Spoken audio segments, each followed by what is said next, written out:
Hello and welcome to Season 3 of INGames with myself, Spike Lorry, and the esteemed Mr. Andy Payne. This is a very special episode for us because we have hit the 100 subscribers mark on YouTube, which means we now have a vanity handle, so you can come and see us at youtube.com/ingamescast. And we're kicking off Season 3 in style because we are joined by the illustrious Chief Gaming Officer of Excel Esports, Mr. Kieran Darby. Kieran, how are you? Yes, very well, Spike. Thanks for having me. Massively appreciate it. And what an intro! What an intro! I always laugh a little bit at my own title because I feel like it's the best title in the world, but at the same time means absolutely nothing to anyone. So yeah, cool. Good luck. Pleasure to be on. As if you anticipated the very first question, Kieran, because I was going to say to you, Chief Gaming Officer, I quite like that name. It's very good. It sounds like a dream job title. What does it actually mean? But we've just heard it doesn't mean a huge amount. I'm sure it was really good. Yeah, I mean, as a title, I mean, obviously, the way I look at it is kind of if you're a software company, your chief product officer is your chief software officer, right? And we're a gaming company, we're a gaming culture brand, and therefore our key products are our competitive gaming teams, and I essentially manage those products. So I don't like to think of our players as assets or products, but ultimately our teams are a super important asset for us to build brand authority, to gain more eyeballs on our brand, etc. And I manage those teams and also look into expansion opportunities for the brand, what new game titles we could be looking at, how we could be developing our relationship with publishers in the industry.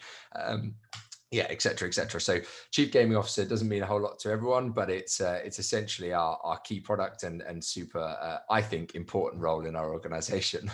It's kind of a mixture then of kind of marketing and branding with kind of biz dev and strategy, and that's that whole thing really. Yeah, exactly. There's a lot of elements to it. I think you kind of explained it pretty well there, from a biz dev strategy point of view, but then also there's a little bit of execution on the team side, and there's a little bit of project management as we enter into new titles, etc. And yeah, there's a lot to it, and it's I love it. So that's So good. would it be just for sort of listeners and viewers, would it be too simplistic to say it's pretty much everything outside of the actual competitive playing, the team itself? Yeah, I think that's too simplistic because I think we've got, there's a lot outside of the competitive playing. There's commercial marketing, and whilst I obviously have a hand in those things and certainly influence our marketing and commercial strategies with what we're doing, I'm not necessarily leading on those strategies. We have people that are leading and putting those things together. So yeah, I think it sits comfortably over the top of that competitive gaming arena, but is not necessarily focused on the execution. I'm terrible at video games, so I can't really give many tips to our pro players. So And I'm sure there are a few people who might be interested in finding out how you become a chief gaming officer and what that journey looked like. And Kieran, I'd love to know from you, what that journey looked like from you, how you got to where you are now, and what that looked like. yeah, so I'm a co-founder of the organization of Excel, and co-founded it in 2014 with my brother, and we ran the company together as kind of like co-MDs, co-CEOs for a long time. And initially it was a hobby passion project, right? And we were doing this off our own backs as volunteers, and then it slowly became our careers, and we slowly understood that whilst we're brothers and we have the same interests, we also have very different skill sets and that are relatively complementary. And to be honest, I did most of the commercial marketing, biz dev, etc. for Excel in what I would say is our formative years. And my brother Joel was very much more operations focused, which is why he was a little bit more, I would say, behind the scenes and making sure everything works the way it should work, and I was a little bit more front of camera. But it's and then it kind of developed as our business developed and grew, and became a serious business, and a rather large one at that. Large by our circumstances, maybe not by the world's circumstances. And as a young, I don't like to use the word entrepreneur, but I suppose I am a young entrepreneur. management skills are not something that I believe you're necessarily born with. I think they're something that you learn, and it was super important that we surround people like me with people who have experience and great level of management. And so we brought in a couple of C-suite level hires in Wouter and Robin. Wouter coming in as CEO and overseeing the kind of overall strategy direction of the business. And being a very operations focused person who has great understanding of basically how to take a strategy and implement it and execute it. And then Robin, who came on as our chief commercial officer with his backing and his background from Adidas, obviously having in-depth knowledge of commercial and marketing more broadly. It made sense, and those skill sets kind of very much helped me in terms of they've got so much management experience. I've got so much to learn from those guys, but also my understanding of the industry and gaming and esports was super needed for them as well. So I think we've built a leadership team now that complement each other and have our own areas that we are clearly excel at, pardon the pun. And it just happened that my area was that kind of that gaming strategy area, and that was what I kind of got put into and made up my own title essentially, which is Chief Gaming Officer. I mean, that's interesting. If it's not too rude a question, how old are you? I'm 25. Right. Okay. So so the young entrepreneur, spot on, really. When I started my business when I was 22, and I can completely have a massive affinity with what you said, because it takes a while to realize what you don't know. And you kind of, your eyes are opening all the time. I was one of these guys that sort of thought finance can't be that difficult. I'm good at maths, so I probably do that myself. And I, even back then, use spreadsheets. Well, bit of a problem, because guess what? Finance is pretty difficult, and you do need specialists. But it takes a bit of a brave person to admit what you don't need, and then you've got to what you don't understand and appreciate. And then you've got to move real fast, because you need to bring in those skills and surround yourself with good people, which I think is the key. It's a really big skill to admit that. 100%. Look, there are a lot of good quotes out there from very senior people in business that I won't bore anyone with, but essentially that sum up the idea that you're only dangerous if you don't admit what you what you don't know. That's one of the biggest skills you can have in business, and in my opinion, is admitting what you don't know and admitting what you're not good at. Yeah. And surrounding yourself with people who are good at that in order for you and your company to succeed. And I think we've done that pretty successfully at Excel, and I'm very happy with the position that I personally have landed in, and also more importantly where the brand and the organization is. Yeah, your brand's very strong. I mean, I think you make the point very well. Case in point this week, seeing Donald Trump utterly fail by not really admitting he didn't know things and not surrounding himself with particularly good people. Anyway, that's a different story. I don't want to be a Trump, that's for sure. We don't do that. We don't do politics on this show, do we, Spike? Well, we try not to, but it slips in every now and then. For me. It's a good week this week. Yes, very pleased. Yeah. But look, you at Excel focus on two video games, two esports, Fortnite and League of Legends. Apart from the fact that they're insanely big and popular games, what was your main motivation behind that decision? Yeah, I mean, when we had the opportunity to join the LEC, the League of Legends European Championship, that was the kind of game-changing moment for Excel as a brand, but also, for me as an individual in my career, really was okay. This thing you've ran at a tier 2 semi-pro level in the UK is now has the potential to be a global brand. And we obviously took that opportunity with two hands and went, right, let's just focus on this and do this really well, because I don't think it makes sense for us to have 6 or 7 different esports at the moment if we can't do one really, really well. So we kind of divested, from all of the other esports that we have participated in over the past 6 years, which is pretty much all of them.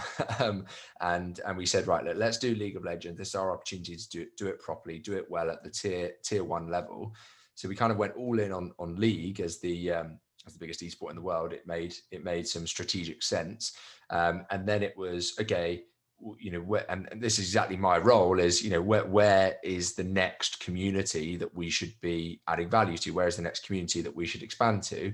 And the big two are League of Legends and Fortnite when it comes to kind of live hours watched. So Fortnite was a bit of a no-brainer, especially when there was the opportunity to sign Wolfies or Jaden, who is, a British superstar, right? And he's gone to the World Cup and won a load of money, and he's on, GMB and all these things. And from a brand perspective, it was an absolute no-brainer. So Fortnite made a lot of sense strategically, and obviously was on me to research and develop that plan and make sure it did make a lot of sense. And so we went into Fortnite, and now it's on me to decide where the next move is for the brand. And excited for 2021, where we will make some more expansions into new game titles. So very excited for that. I mean, I guess, that's another real zinger, really, because unlike the world of sport, very few new sports come along. But in esports, in video games, we've all worked in the industry. I've worked in the games industry for too long, and new games happen all the time. And it doesn't mean the old games are going to go away anytime soon. I see absolutely no reason why League of Legends or CSGO would be going anywhere, frankly, except bigger. But the really exciting thing about this space is that there are new games being developed all the time, and the community kind of decides what's going to be an esport, as exactly, yeah. So which is kind of really cool. I think that's sets us apart from anything else that's going on in the planet right now. Yeah, no, I think it's super interesting that the community essentially drives it. And if the game is competitive by nature and has a big player base, it's going to have an esports offering. It's then on the publisher to decide, okay, how are we going to cultivate this esports ecosystem? How are we going to cultivate this community to do what it needs to do? Is it a marketing play for the publishers? Is it a biz dev spend where they're actually, trying to develop new revenue streams? It's kind of up to the publishers at that point. And we want to get involved with the esports where the publishers are really invested and have got a solid strategy on how they're going to continue to not only grow their player base, but also grow the esports ecosystem itself. So we've attached ourselves quite closely to Riot Games with League of Legends, of course. And we like what Epic are doing with Fortnite, even though it's literally couldn't be more opposite strategy to what Riot are doing with League of Legends. We like what they're doing with it, and we're excited to be in it. Good. Excel's a British organisation, and you've played on that quite heavily in the past, especially. I think that's fantastic, and I think that especially the opportunities with brands that you've really exploited through that have been great. But I mean, isn't esports ultimately sort of a global digital phenomenon? Do these sorts of geographical boundaries hold up in the world of esports, or what's your feeling there? Super good question. And look, esports went global before it went regional. And I think that's where it's completely different to traditional sports, obviously, which went the other way. And I think that provides a massive opportunity for esports to have that, to have that global audience. But ultimately, marketing budgets don't work that way, generally, right? And people want to know that who your community are. And sometimes it makes sense to kind of go all in on a specific area of that community, and again do it very, very well. Now, that's not necessarily the strategy with us. I mean, and we've seen that play out in some of the Activision Blizzard titles where they've actually given people cities to run, and I think regionalization is exciting for esports, and I think it can actually create some really exciting community engagement opportunities. But ultimately, that's not necessarily the goal for us. Our goal is not to be UK only. We are a brand with global ambitions, and we want to be recognized globally. But I do think it's a really, really strong USP for us to have that British element to our brand and celebrate our history, celebrate our roots. I think that's super important, and also obviously tells a great story for the likes of BT, who are our lead partner, and makes that brand synergy just so much easier. But I don't think we're closed off to UK only or British only. I don't think that's the goal at all. But I do think it's fun to celebrate our heritage, and also can be fun for our global fan base to celebrate the British heritage sometimes. So I think we're well placed. Yeah, I don't think we should be hiding any of that away, frankly. I think it's, culture is what it is. It's never defined. It's always evolving. I mean, talking about BT and they're obviously a key, partner, and really a no-brainer in terms of, you guys working with them. Massive organisation, extremely relevant. They have made, inroads into sport, especially with Premier League football and so on. So they've got credibility around that.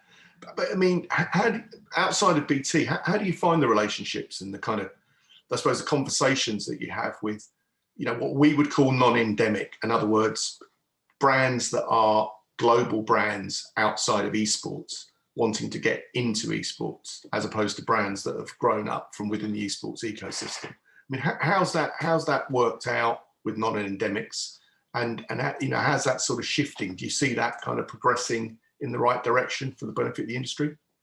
Yeah, 100%. I think we're increasingly having conversations with brands. You wouldn't expect us to be having conversations with, i.e. non-endemics that aren't necessarily as obvious fits for esports, i.e. we make keyboards.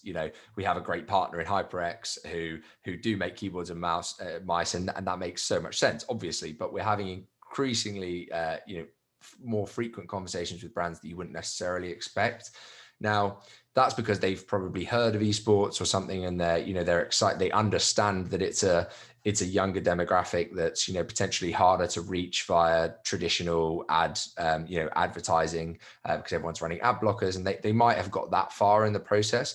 But ultimately, there's still so much education to do with these brands before they actually want to invest into an esport. To really explain to them what the ecosystem as a broad scope looks like. It can be quite daunting actually when you start laying it out of, actually gaming and esports are two very, very different things. Esports is the competitive side of it, and there's X, Y, and Z leagues in X, Y, different games, and they're saying, hey, I just wanted to do esports. This is way too much information. So I think we're getting there. We're getting more mainstream attention on esports more broadly, but there's definitely not the the education out there of every esport is a game, but not every game is an esport. And in each of these esports, they're all set up in completely different ways. Some can guarantee you brand exposure across the year. Some don't know when the bloody next event is. So it's there's a lot of education to be done, and with brands still. But ultimately, that's what we're kind of there to do, right? That's part of our role in the industry, is to be having these conversations with brands. And what's much easier is when you have a conversation with BT, who had taken it upon themselves to actually do some research and to hire an agency to go and do some proper research in the industry. They came to the table with just a bit more knowledge, so it was just easier to have that conversation, and you weren't taking them through a year-long kind of education process before selling to them. And that deal actually got done pretty quickly for a lead partnership deal, because, as I say, they came to the table pretty educated. And without trying to make this a BT plug, what is great about that is it is a partnership, and they are actually truly invested in our journey and want us to succeed, and want to help in ways that is not just you slap our logo on things and we'll give you cash. It's a real partnership, and I love that. So yeah. What do you think? I mean, that obviously BT. What do you think their aims would be working with you guys as partners? What do you think the one thing that they want to see out of this is?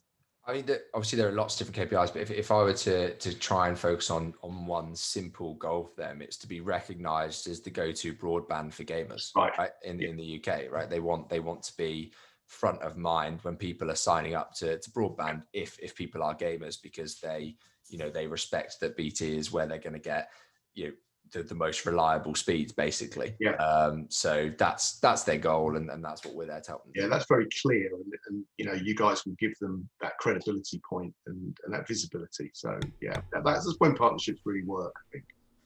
And there's no real downside there from a kind of corporate social responsibility perspective. It's not a dangerous brand. They're not, you're not harming kids. You're not. We don't think so. Well, no. But I mean, both sides of the fence, BT and XL. It's not like you're pushing some latest sugar drink or something like that could overturn and become a bit toxic if.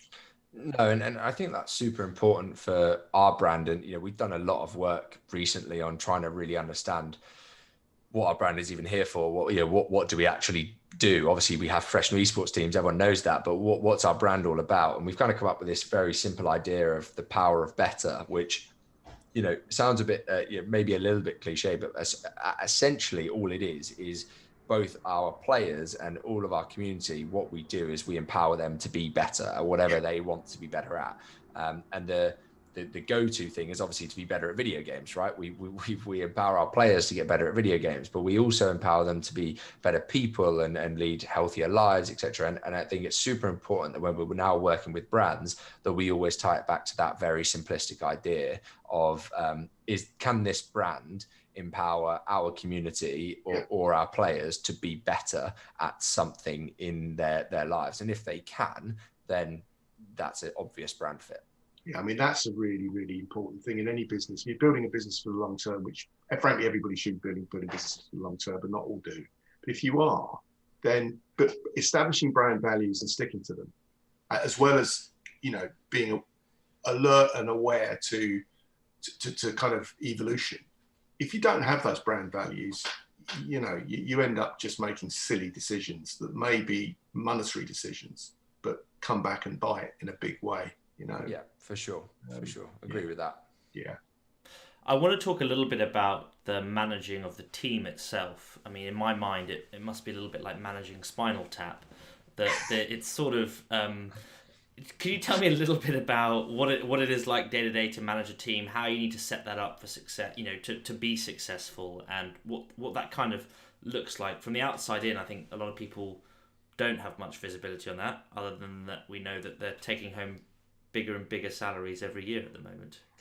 Yeah, I mean, ultimately, what we're delivered with at the kind of the starting team. If we acquire a team, it could be that we acquire a team of 5 or that we cherry pick 5 players or whatever. At that starting point, when we acquire a team, what we get is incredibly talented individuals at their video game of choice, and that's pretty much what we get. To at its core is that. What we then need to bring is the structure around them to make sure they have the environment to continue to improve and reach their ceilings. The environment that is going to teach them how to work well as a team. If it's an individual esport, it's obviously different, but generally in the team esports, it's how is best to communicate, how is best to make sure that personalities don't clash and that there are synergies between different personalities, etc. There is also the element of let's help them get better at the game itself. They don't come to us and they can't learn anything in game. We get the absolute best coaches to make sure they can learn more in game. But I think where we really kind of differentiate ourselves and where we add a bit more value than maybe some of our competitors is that out of game focus, and actually how can we ensure that we've got performance staff around the players so that they get the right amount of sleep, so they get the right nutrition, so they're doing, enough exercise to keep themselves healthy body, healthy mind, all of this stuff, which goes under the radar a lot. And actually, I think is vital, not just for the players to be able to compete at the elite level that they do compete consistently, but also to ensure that they're healthy, happy people, which is part of our duty of care point, given they're often very young. I guess talent plays a huge factor in it, and that sort of raw talent for players versus just pure practice and dedicate. How do you think that falls on something like a game like League of Legends or a game like Fortnite? Yeah, I find it fascinating actually, and I don't have any data to really back any points that I'm about to make up, but I feel like I could put in as much time as these guys put into the game, and I would just never get anywhere near the level they get to, even if I've been doing it from the age of 14, right? And I think that there has to be an inherent skill level, a bit like Messi's played as much football as a lot of other footballers, but there's a reason he's the best in the world, and there's some natural ability there. I think the same goes for esports, and obviously the natural ability in a FPS title like Call of Duty, Counter-Strike is very different from the natural ability in League of Legends. There's obviously similar elements in terms of quick reaction speed and mental processing power, and all of that has has to line up, but ultimately they're very, very different skills. And a good CSGO player is not a good League of Legends player generally. So I find that interesting. And as I said, I don't have any data or any further insight to give, other than I find it super interesting. They obviously have an innate ability, and we get them when they've obviously already kind of understood that they have that innate ability, but they haven't necessarily reached their ceilings, or they're as good as they can be, because especially in a game like League of Legends, there's just so much depth. I mean, I've been watching the game for 5 years and I don't understand some of the concepts that our coaches talk about. It's just there's so much to it that it's fascinating, to be honest. Yeah, happy to run you through some of those concepts one day. Thanks, mate. It's an interesting point you make there. I mean, in any elite profession, which is what you're in, talent's like really, really important. But from my days in kind of sport and stuff when I was younger, it wasn't all.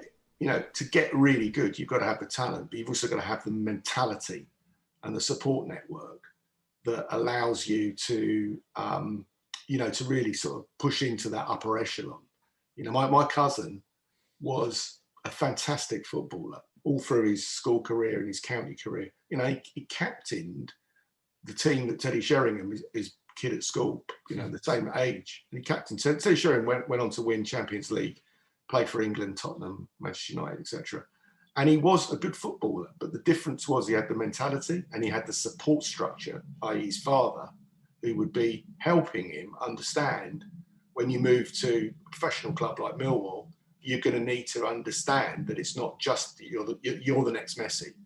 And I wonder if we're not quite there yet with esports in terms of really good talent, across the board, but there's that special sauce that allows people to be extremely competitive, resilient, and ruthless. To that point, quickly, Andy, if you're a parent and your child is doing fantastically at football, you're going to be very supportive of that, because you're saying he's out, he's socialising, he's running around, it's good for him. I can see the path.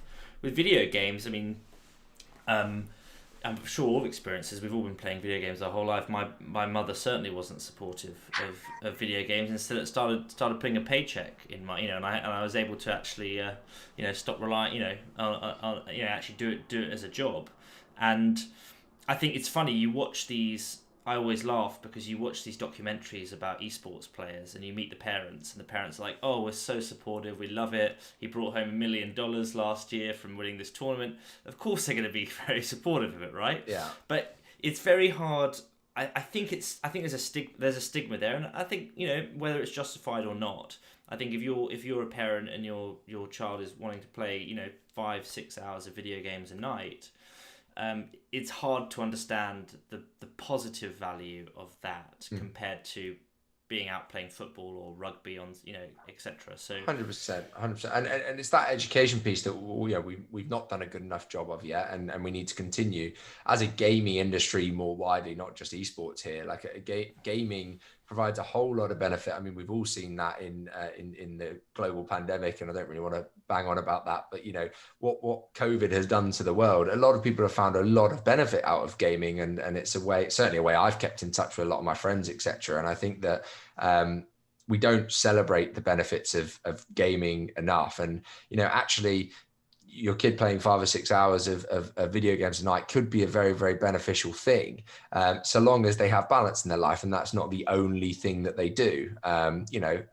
There's nothing wrong with a big gaming session. But I still do that today. But to that point, if you want to be a great football player, you have to be out on. It has to be the only thing that you're doing, because it requires the 100,000 hours, or is it 10,000 or 100,000 hours of practice? 10,000 to get competent. 10,000 to get great at something, right? Yeah. That is, and 10,000, and I'm being slightly provocative here, are 10,000 hours of League of Legends equal to 10,000 hours of playing the piano or playing football or playing chess?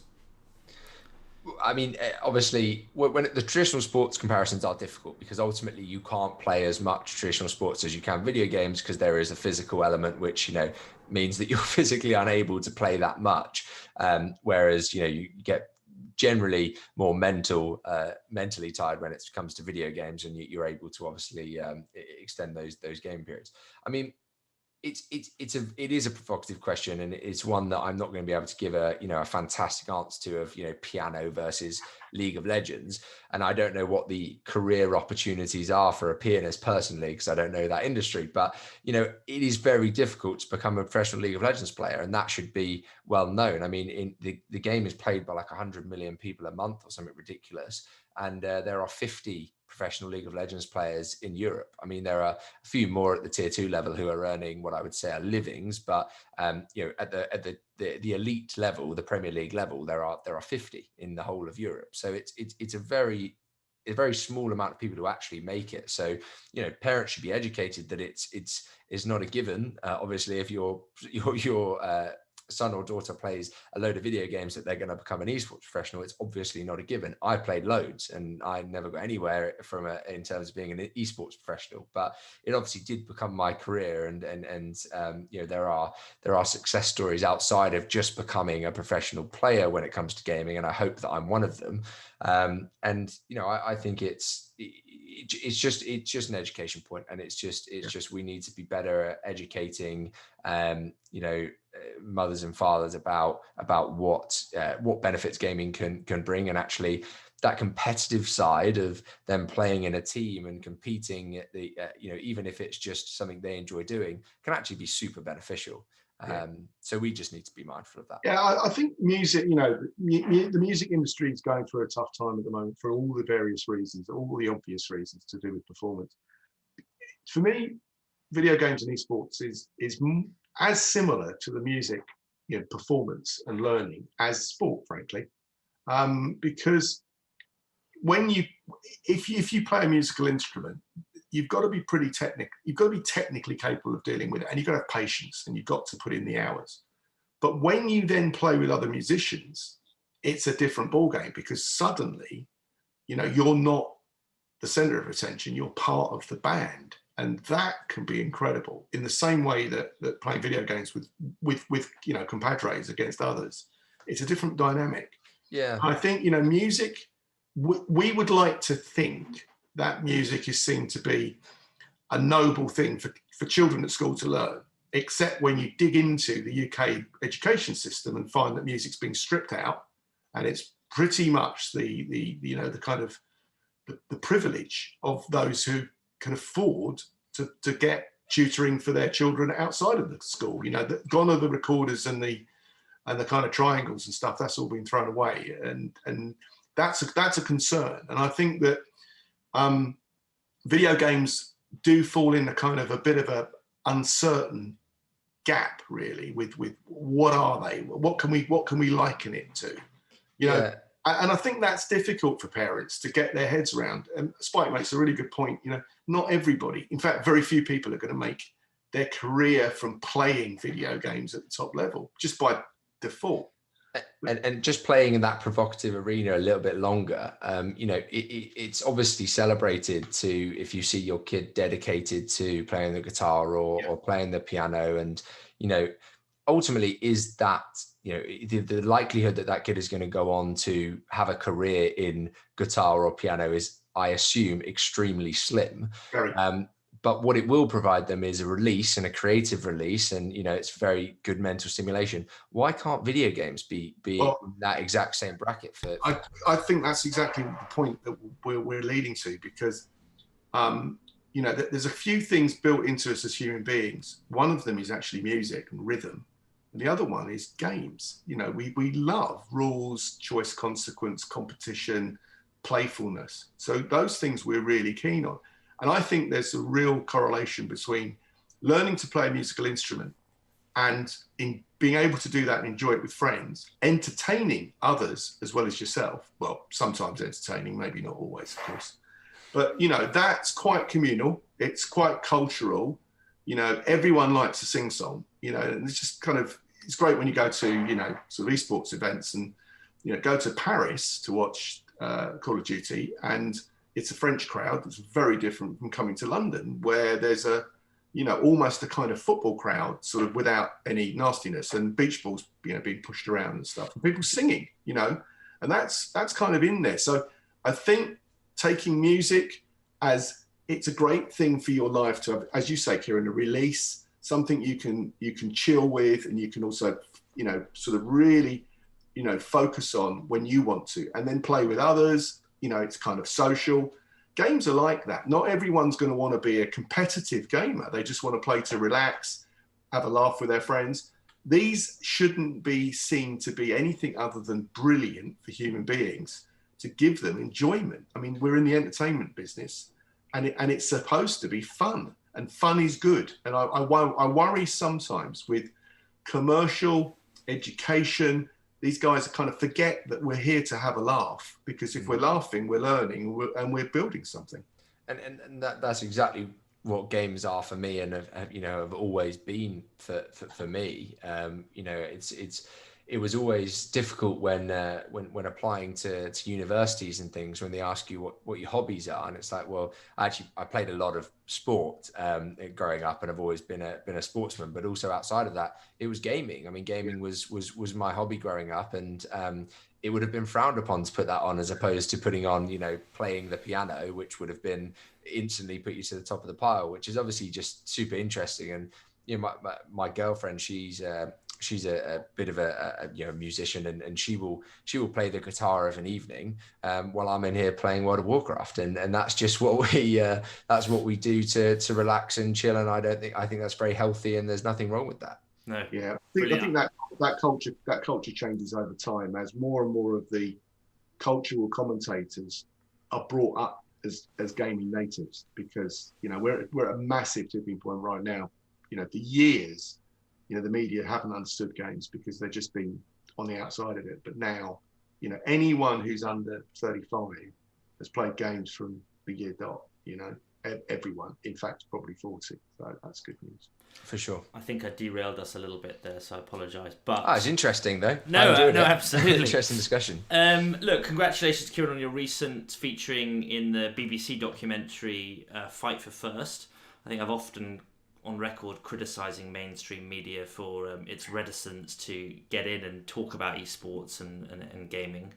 And it's kind of surprising that in 2021, a BBC documentary on British esports or esports is a novelty. I think that's kind of surprising. So I wanted to sort of hear from you what that process was like. What was it like being the focus of that and working with the Beeb on that?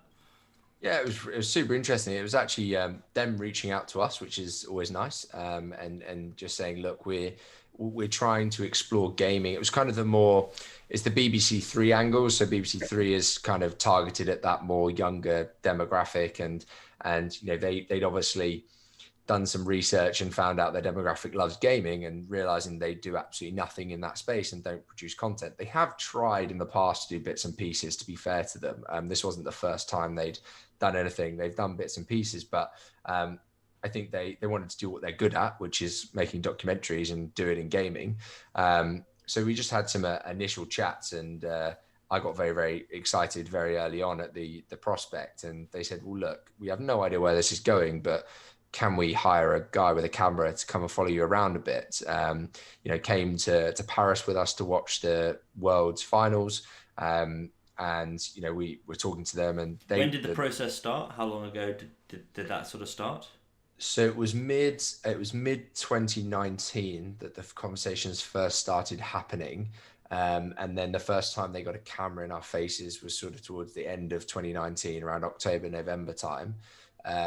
And yeah, they said, look, there's no guarantees on this. We're going to create a sizzle reel internally and see if people want to pick it up. They obviously went to Worlds, which probably helped because it was amazing in Paris, and created a great sizzle reel. And yeah, everyone at the Beeb went, this is great, let's do it. Commissioned the full piece, and then they followed us for a split, and were in our faces for the entire split, and gave them pretty much complete access. There were sometimes they were shoved out of the room if a serious chat needed to be had that couldn't be on camera, but generally they had pretty much full access. And I think they did a wonderful job of showing what was a true documentary, and a genuinely, though it wasn't sugar coated. There was stuff in there which, had we had veto rights, we probably would have said, please don't put that in there. But we didn't necessarily have editing rights over it. We trusted that the way that they were approaching this was not to destroy the industry, was in fact to do the exact opposite, and to produce a great documentary that people could enjoy, but a true one. And I think it was true, and I think that was great. And I binged it on the first day it came out and thoroughly enjoyed it. So I hope everyone else did. Was that the first time you managed to see the whole thing? Yeah, so I'd only seen the first episode before it actually went live.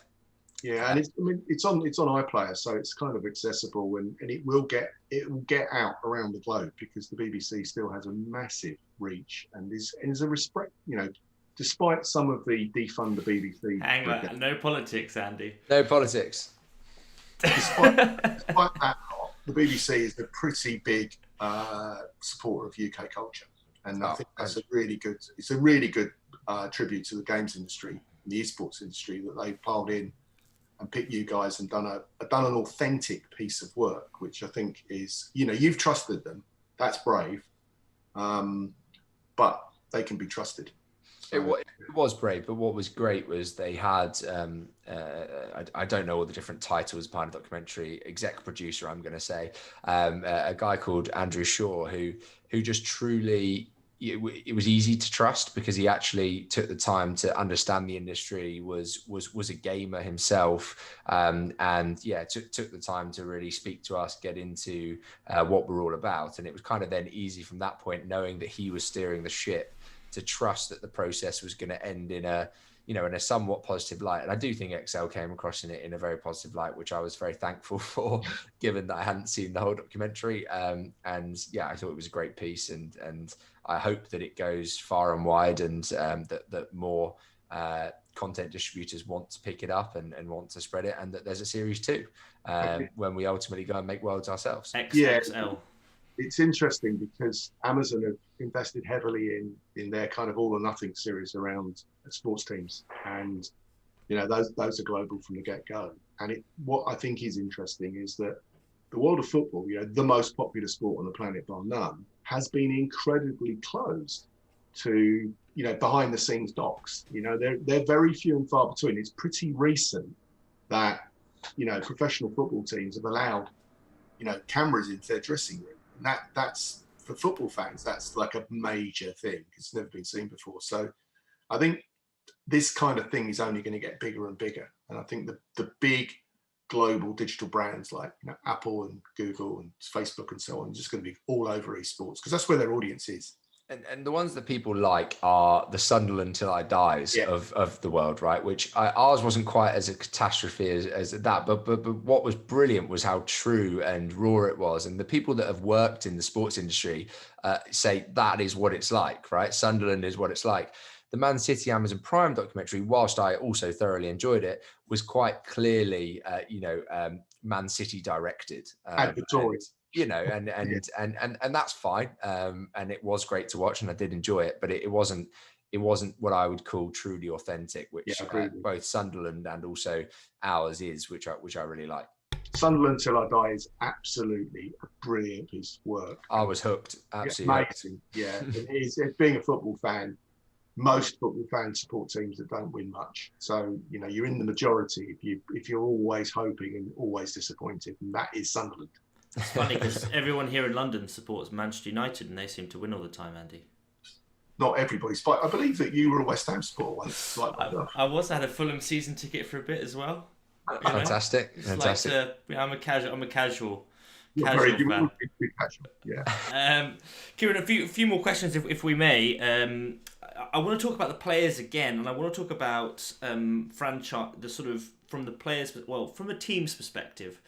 We were really lucky. We had Ralph and Odie on a few seasons back, talking about franchise leagues versus open leagues and their perspective. Obviously, me having come from ESL, have a pretty have an opinion myself on it. As a team owner, where do you fall between sort of franchise leagues and open systems like in Dota or Counter-Strike?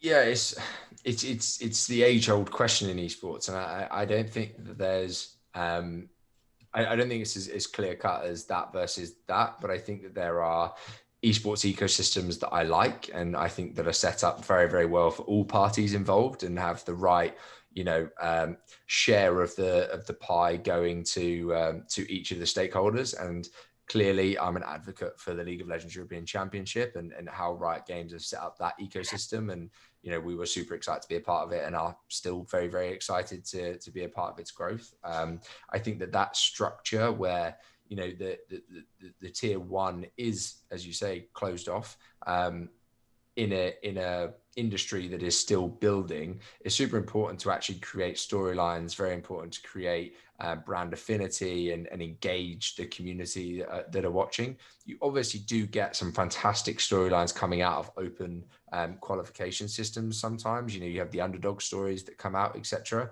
But it's just not viable to invest so much into an esport of a roll of the dice that you're going to make the top 16 and go to the international, right? It works for those that are that do consistently win, obviously, but I don't think that is the right way to set up an esports ecosystem. I think providing some form of longevity, so that if we're going to commercialize this, you're going to want brand partners to know that they're going to get consistent value out of the brand partnership they're going to do. You don't want them to invest in a team that is promising them the world and then never makes it.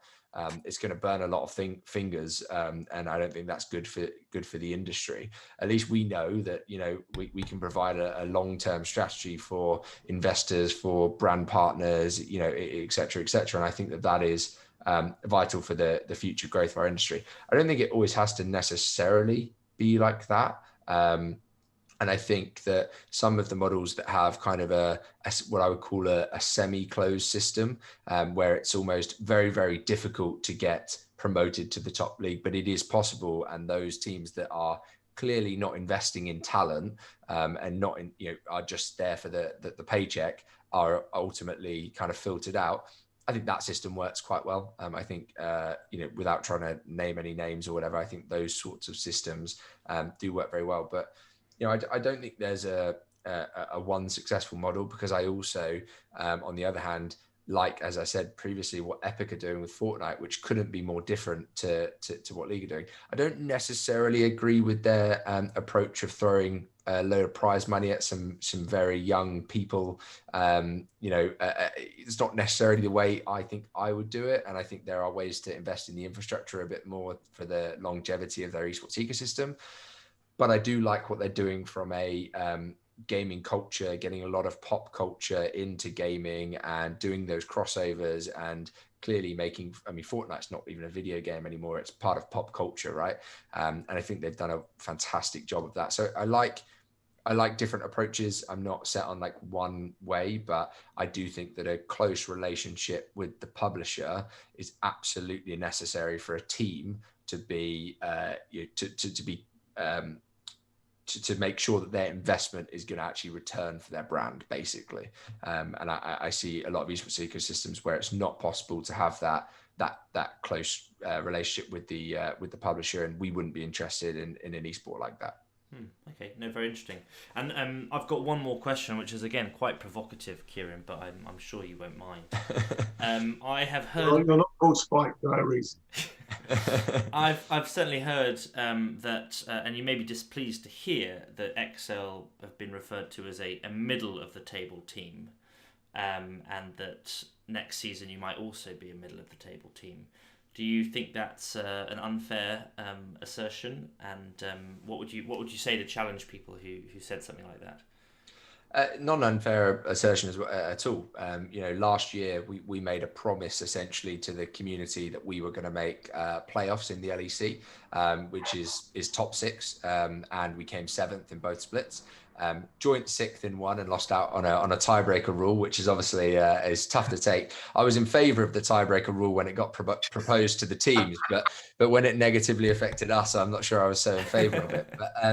But look, we ultimately failed at that goal, and that we are accountable to the League of Legends community on that, and we can't shy away from that as a brand. And I think authenticity and openness with the community is so much more important than trying to shy away and say, oh, we never actually promised we'd make playoffs, etc. Of course we did. That was our goal, and we failed. So for people to turn around and say, XL have under-delivered and they'll under-deliver again, I don't think it's unfair. But if the comments that do get me on Reddit and the comments that make me want to reply and sort of go red in the face are the ones that. So let me get my notebook. Hang on, mate. Yeah, are the comments where they say like XL don't care, like they're just here for the paycheck or whatever. They're not that fussed about competing at the top or whatever. We are doing absolutely everything that we possibly can to improve our chances of winning the LEC, right? That's ultimately what we do. The chicken and the egg situation for us is we were a new brand coming in. What player wants to back a new brand, right? Players want to play for the old guard where they've already got all the Twitter followers and their personality is going to increase as soon as they sign for that brand. We can't compete at the moment with those brands, even if we offer more money, right? It's just at the moment we can't compete on that level. So therefore we have to take a strategy where obviously we're going to go for the absolute best talent, but if that best talent snubs us for brands that have kind of already been there, done it, got the t-shirt, we have to develop our scouting system to make sure we get the absolute best of the rest who potentially have a higher ceiling than the players that are currently at the top, right? And we're doing absolutely everything we can in that arena to eke out the percentages to make sure that, not only we make playoffs, but we actually go and try and win this bloody league at some point.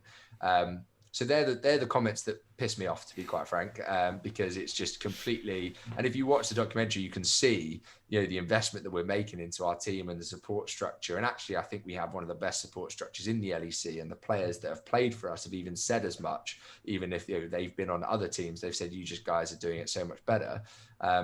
So we're starting to build that reputation, and we're starting to build that brand authority with the best talent. But it takes time. Give us a chance is what I'd say, and just don't ever say we're not trying, because we are. Brilliant. Well, Kieran, it's been an absolute pleasure having you on our show to kick off season 3. Super grateful, and some really great insights. The journey that you guys have been on, where you're at right now, and I'm sure a lot of people will be very envious of what you guys are building. So huge. Yeah, I'd just like to add, Kieran, that I love the frankness, the openness, the authenticity that you espouse, because it's obvious that you're not some guy that's looking at briefing notes thinking, what should I say? You're just you've got it in your head, and open the mouth and it comes out, and it's great. It's really refreshing to hear people really, really motivated. So I don't think anyone should be accusing you of never trying, that's for sure. No, honestly, absolute pleasure. I love talking about our industry, and as you can probably tell, I can do it for hours. But yeah, massively appreciate being invited on, and some super good discussion, and look forward to talking more with you guys. Brilliant. Cheers. Thank you very much. Very much.